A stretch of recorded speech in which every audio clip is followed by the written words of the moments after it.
There's a lot to my story that I've been nervous to share. It's a scary thing to unpack your shadows in front of others to see, to judge, to pick apart.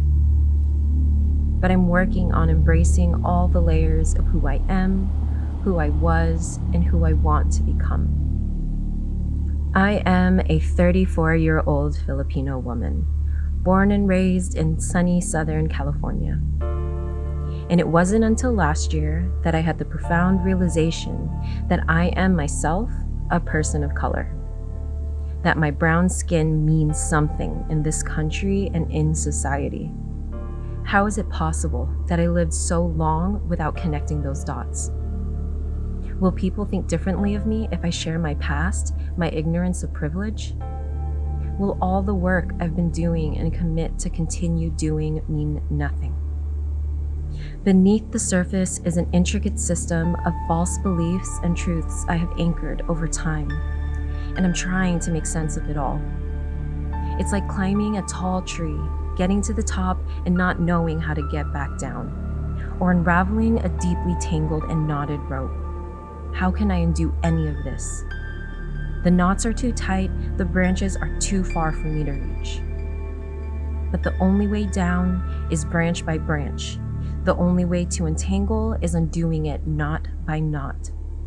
So I begin the work of undoing. Growing up, I wanted to be on stage. I wanted to entertain. Big dreams for this young, naive Filipino girl. But the people on the big screens and magazine covers didn't look like me. And if they did, they were light-skinned Asians, typically not Filipino, and there was usually only one. A token Asian. And whether I made this connection back then or not, now I see how I socially positioned myself. I wanted to be the token Asian person.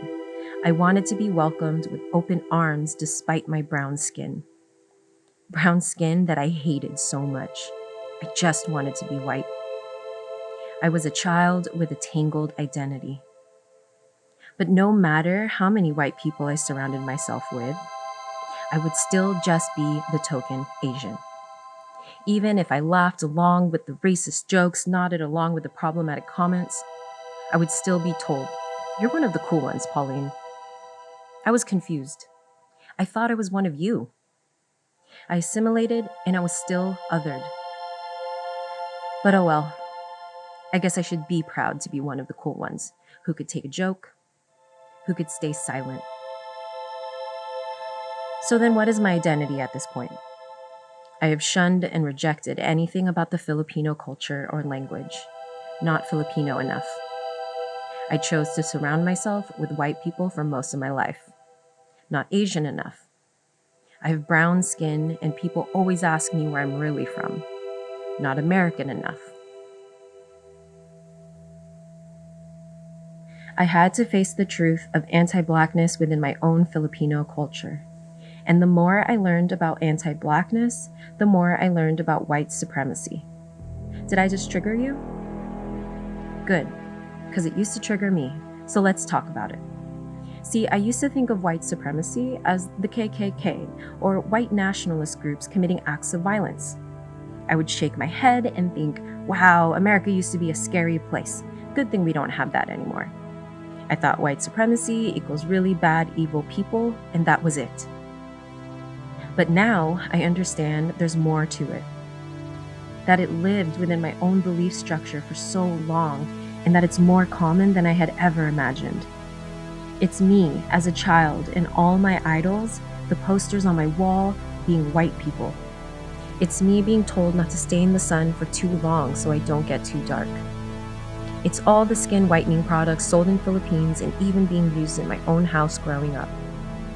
It's all the professors, teachers, and mentors who made an impact on me, being white people. It's me wishing I was a white, blonde, blue-eyed girl for all my life. Think about all this like a little seed planted into my young brain that grew and grew into my reality. Be more white, be more happy. Be more white, be more beautiful. Assimilate, and be rewarded. When I stepped out of my vacuum perspective, it became impossible for me to continue standing in the middle of the road.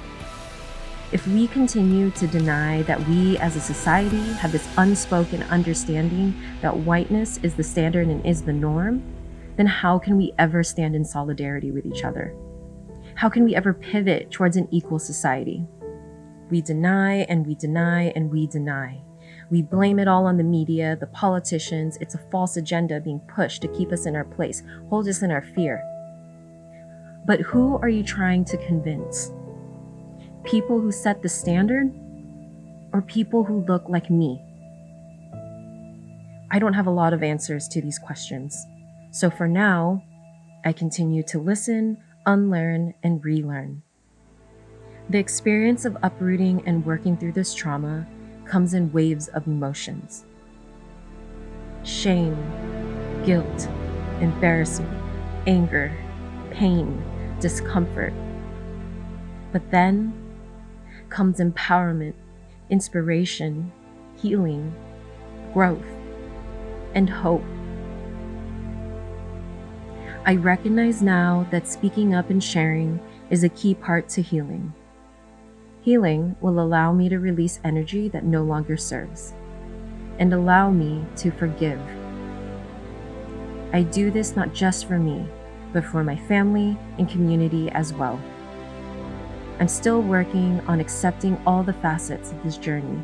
I'm still working on taking ownership of and embracing my shadows.